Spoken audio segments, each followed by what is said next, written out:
नमस्कार विद्यार्थी मित्रांनो, मी सीमा तुमचे सरस्वती गुरुकुल चॅनलवरती स्वागत करत आहे। आज आपण इयत्ता 9वी विषय भूगोल यातील पहिला पाठ वितरणाचे नकाशे या पाठाचा आज आपण स्वाध्याय बघणार आहोत।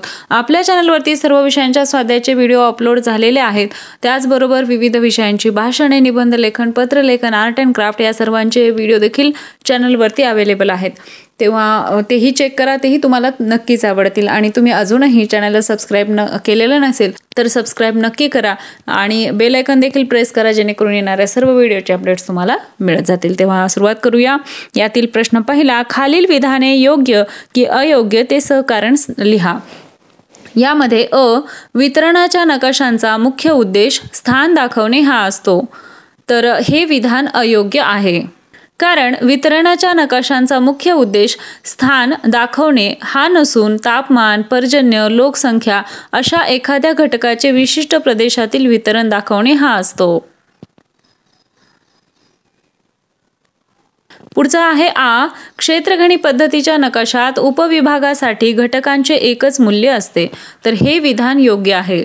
याचं स्पष्टीकरण, कारण क्षेत्रगणी पद्धतीच्या नकाशात एखाद्या घटकाचे एखाद्या प्रदेशातील कमीत कमी व जास्तीत जास्त मूल्य विचारात घेऊन 5 ते 7 गट म्हणजेच मूल्यवर्ग ठरवले जातात। 2. प्रत्येक गटानुसार एकाच रंगाच्या विविध छटा किंवा कृष्णधवल आकृतिबंध वापरले जातात।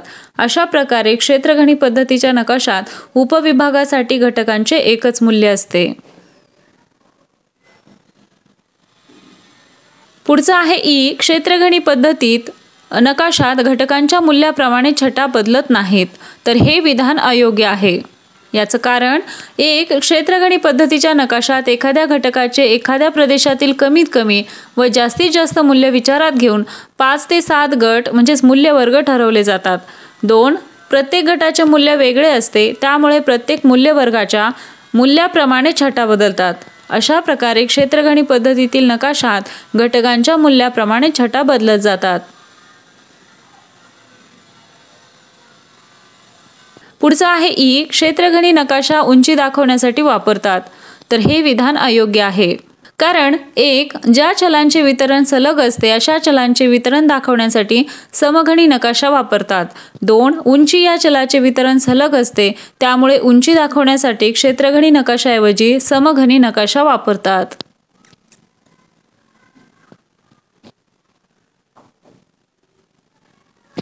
पुढचा आहे उ, लोकसंख्येचे वितरण दाखवण्यासाठी समघनी नकाशा वापरतात, तर हे विधान अयोग्य आहे। याचं कारण, एक, लोकसंख्या या चलाचे वितरण सलग नसते। 2. त्यामुळे लोकसंख्येचे वितरण दाखवण्यासाठी समघनी नकाशाऐवजी टिंब नकाशा किंवा क्षेत्रगणी नकाशा वापरतात। उ, टिंब पद्धतीच्या नकाशामध्ये प्रत्येक टिंबासाठी योग्य प्रमाण असावे, तर हे विधान योग्य आहे। कारण टिंब पद्धतीच्या नकाशात टिंबांचा आकार, घटकांची घनता, नकाशाचे प्रमाण यानुसार टिंबाचे मूल्य ठरवले जाते। म्हणून टिंब पद्धतीच्या नकाशामध्ये प्रत्येक टिंबासाठी योग्य प्रमाण असावे।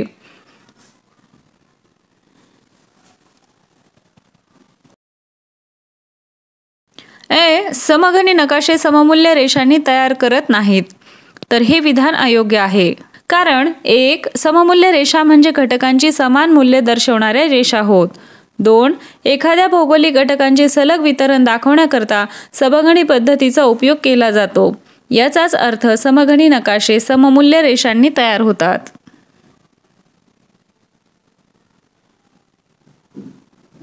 पुढचा आहे ए, टिंब पद्धती वापरून वेगवेगळ्या भौगोलिक घटकांचे वितरण दाखवता येते, तर हे विधान योग्य आहे।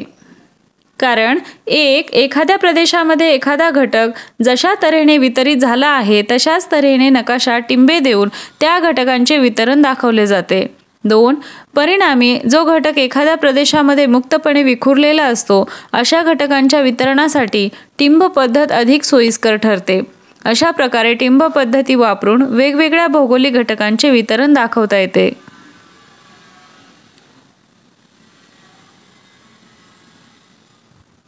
प्रश्न दुसरा, थोडक्यात उत्तरे लिहा। त्यामध्ये अ, वितरणाच्या नकाशांचे उपयोग व प्रकार स्पष्ट करा। याचं उत्तर आहे, 1. वितरणाच्या नकाशांद्वारे एखाद्या प्रदेशातील विशिष्ट घटकांच्या वितरणाचा आकृतिबंध स्पष्ट होतो। 2.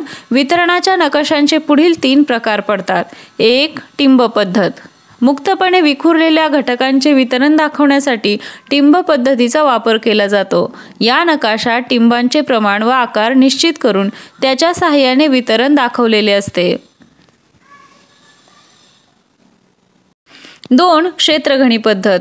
क्षेत्रगणी पद्धतीचे नकाशे तयार करताना एखाद्या भौगोलिक घटकाविषयीची आकडेवारी 5 ते 7 मूल्यवर्गांच्या आधारे वेगवेगळ्या छायांनी किंवा छटांनी दाखवली जाते. 3. समघणी पद्धती. जेव्हा एखाद्या चलाचे वितरण सलग असते तेव्हा ते दाखवण्यासाठी समघणी पद्धतीचा वापर केला जातो. समघणी पद्धतीच्या नकाशात संबंधित चलाचे वितरण सममूल्य रेषांच्या आधारे दाखवले जाते.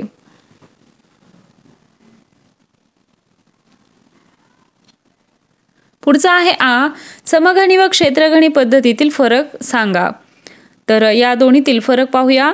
1. जेव्हा एखाद्या चलाचे वितरण सलग असते तेव्हा ते दाखवण्यासाठी समघणी पद्धतीचा वापर केला जातो.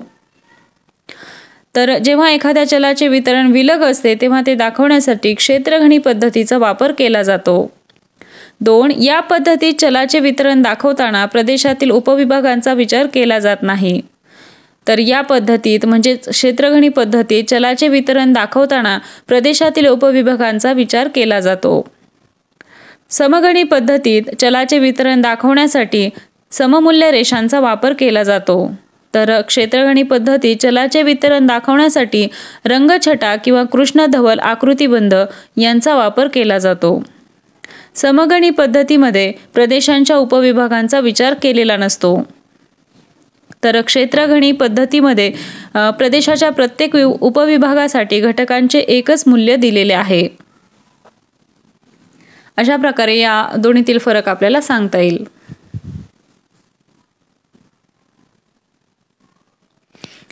प्रदेशातील लोकसंख्या या घटकाचे प्रत्यक्ष वितरण दर्शवण्यासाठी कोणती पद्धत उपयुक्त असते ते कारण स्पष्ट करा. याचं उत्तर 1. लोकसंख्या या घटकांचे वितरण विलग असते व हा घटक प्रदेशामध्ये मुक्तपणे विखुरलेला असतो. 2. त्यामुळे प्रदेशातील लोकसंख्या या घटकाचे प्रत्यक्ष वितरण दाखवण्यासाठी टिंब पद्धत किंवा क्षेत्रगणी पद्धत उपयुक्त असते. 3. टिंब पद्धतीच्या नकाशात एखाद्या प्रदेशामध्ये लोकसंख्या हा घटक ज्या तऱ्हेने वितरित झाला आहे तशाच तऱ्हेने नकाशात टिंबे देऊन त्याचे वितरण दाखवले जाते. 4. क्षेत्रगणी पद्धतीच्या नकाशात लोकसंख्या वितरणाचे जास्तीत जास्त मूल्य व कमीत कमी मूल्य विचारात घेऊन 5 ते 7 गट ठरवले जातात. प्रत्येक गटाच्या मूल्याप्रमाणे वेगवेगळ्या छटांच्या आधारे लोकसंख्येचे उपविभागनिहाय वितरण दाखवले जाते.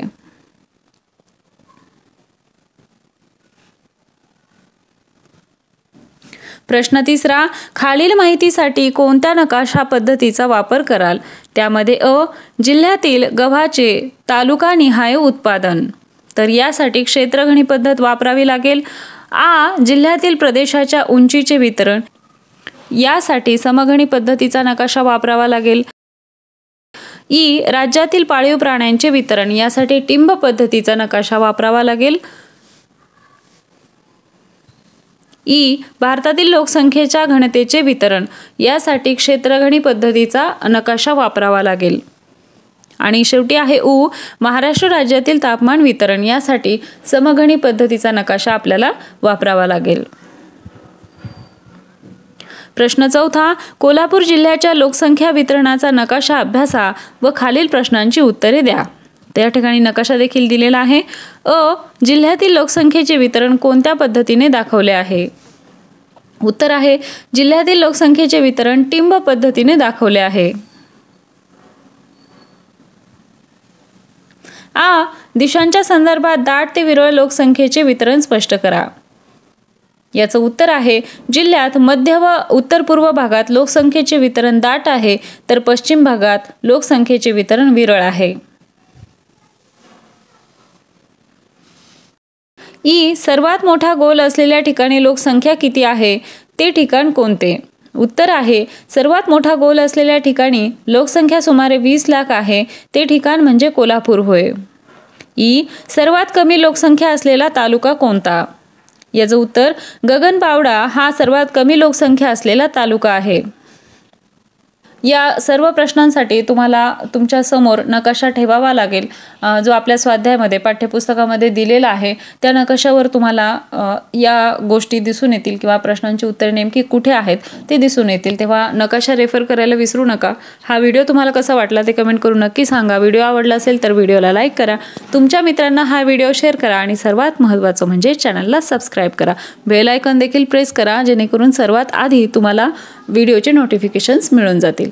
तेव्हा भेटूया अशाच एका नवीन व्हिडिओमध्ये. तोपर्यंत धन्यवाद.